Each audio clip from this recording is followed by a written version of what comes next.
Hi, I am Dr. J, Director of the Washington State Office of Equity, established within the Office of the Governor.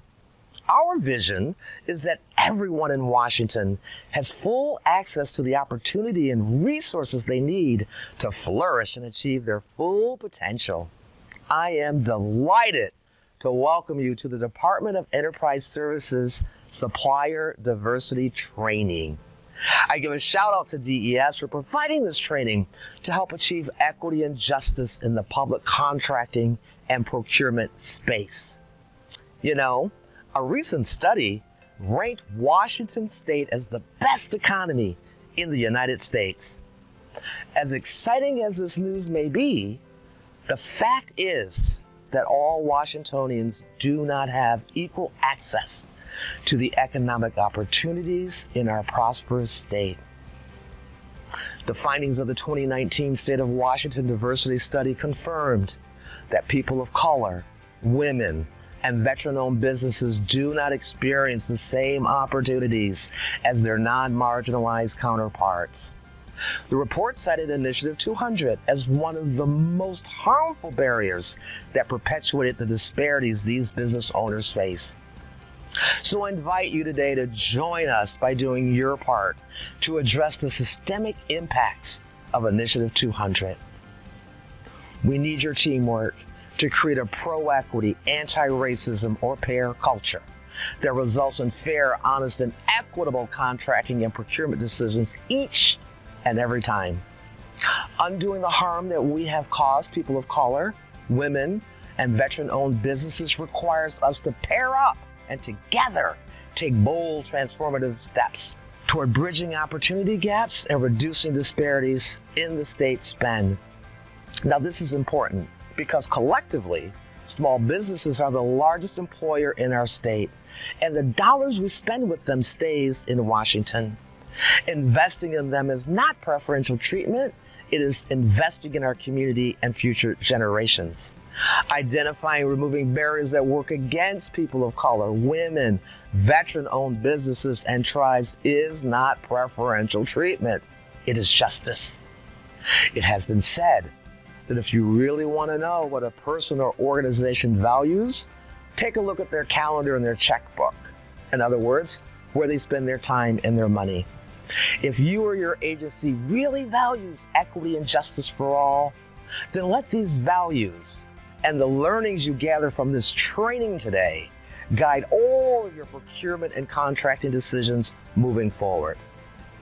What are you prepared, that's P-R-E, capital P-E-A-R, prepared to do to achieve equitable public contracting and procurement outcomes for all Washingtonians?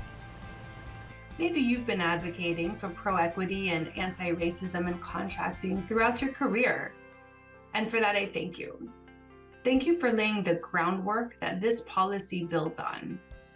But maybe supplier diversity is new to you and your processes. And if that's true, I have good news. Because now you have an opportunity to make a difference by ensuring that everyone has equal opportunity to do business with our state. Let's imagine you are a cyclist trying to share the roads with cars.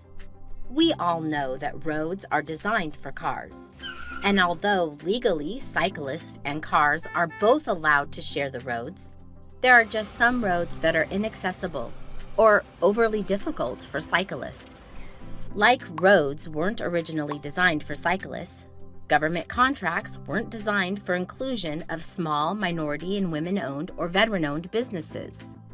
This policy is a start to dismantle those institutional systems that create roadblocks by removing the unnecessary barriers that only block these underrepresented businesses. Removing these barriers doesn't guarantee that small and diverse businesses will be awarded contracts with the state. Rather, removing these barriers opens opportunities for small and diverse businesses previously denied competing fairly with larger businesses. So let's talk about what supplier diversity is, because it can be described in a few different ways. In this policy, supplier diversity creates equity in our contracting It's a business strategy that ensures we have a diverse base of vendors when we're procuring goods and services. A diverse supply chain promotes competition, inclusion, and transparency in the way we conduct business as public servants. In general, supplier diversity is a business strategy that ensures a diverse vendor base in the procurement of goods and services for any organization. It emphasizes the creation of a diverse supply chain that works to secure the inclusion of diverse groups in the procurement process. It is important to note that supplier diversity doesn't just benefit underrepresented businesses, but it also uplifts our communities, where those businesses are located through job creation, increased wages, and tax revenue, not to mention the fundraising and charitable donations these small businesses initiate in their own communities. This is called economic impact, and it is a metric that demonstrates how valuable supplier diversity is to local economies and communities. As small businesses grow, so will our state's economy. Because most diverse businesses are small businesses, they aid in the economic recovery and sustainability of their communities. What does this mean? It is our small local businesses that often support our community events and our kids' sports teams. They are financially and socially invested in our communities, sometimes for generations, and they don't give up during hard times. They are resilient and stay in our communities even when bigger businesses may leave. A commitment to supplier diversity benefits you and your neighborhood, your agency, and our state in many ways. Including these small businesses provides multiple channels from which to procure goods and services. Inclusion drives competition on price and service levels between our agency's existing and potential vendors. Inclusion promotes innovation through the introduction of new products, services, and creative solutions. It allows an agency to take advantage of new opportunities for providing goods and services based upon shifting demographic populations in Washington state. Including small businesses sustains many Washington jobs, and inclusion adds millions to the Washington state economy. Who are these underrepresented businesses? A diverse supplier is a business that is owned and operated by an individual or group that are veteran or traditionally underrepresented group. To qualify for veteran certification, the primary owner or owners must own and control at least 51% of the company, be honorably discharged, or currently serving and registered businesses in WEFs. A spouse or veteran, 50-50 split may be eligible for veteran certification. To qualify for the OMWBE certification, the primary owners must own at least 51% of the company and control the business. Now, for OMWBE certification, the owner must be both socially and economically disadvantaged. In 2022, this generally means that the owner must be a woman or a minority and have a personal net worth under $1.32 million. Finally, the business must have a gross receipt of less than $28.48 million. Now we're going to cover some of the barriers, obstacles, and speed bumps these businesses encounter. A key obstacle is that diversity programs are often created reactively and are treated as non-essential. These token committees may not have representation at the procurement table and hence wield little influence on buying decisions. The good news is that Washington is embracing the obvious remedy.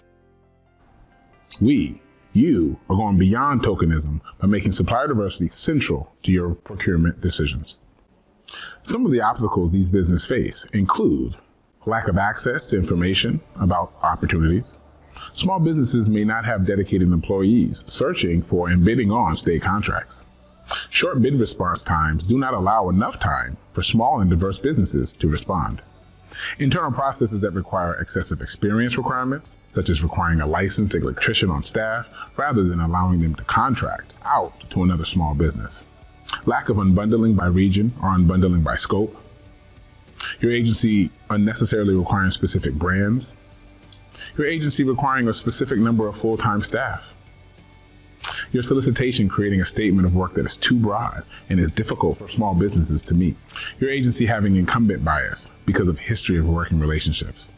Your solicitation having an overly burdensome insurance requirements or procurement bonds. Your solicitation requiring a specific manufacturer. Your solicitation requiring hourly rates versus use of project costs. And if the small business gets the contract, the state can harm these businesses by being slow to pay small businesses after invoices are approved.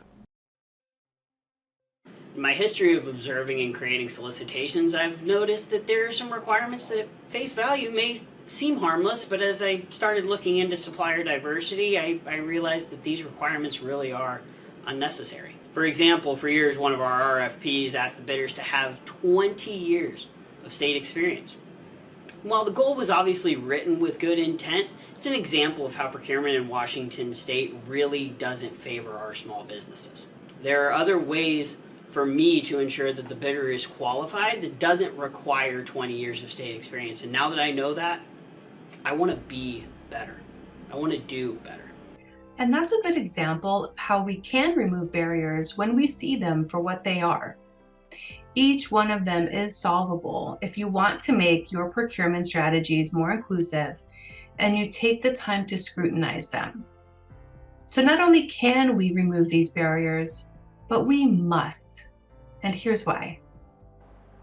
Hi, Governor Inslee here, saying what we all know, diversity is such a strength in our great state. And our state's new supplier diversity strategies are the result of intentional effort and thoughtful planning. Our goal is to integrate inclusion into every aspect of our state procurements. And that work, we know, starts at the top. Executive leaders are accountable for increasing the amount of contracting dollars they spend with small, diverse, and veteran-owned businesses. Leaders are also required to be trained in the best practices alongside their contracts and purchasing teams, including get more folks with disabilities involved. Now, this isn't just a passive commitment. It's a new policy that outlines new ways to bring goods and services to bear in a just way. So we want to keep these investments going. And your commitment to supplier diversity is a real opportunity for you to actively dismantle historic patterns of discrimination, how to create economic opportunity, and really benefit underutilized businesses. So thanks for your work building a more resilient, fair, equitable Washington. It's the greatest state, but we can always be greater, and you're helping to do that. Thanks.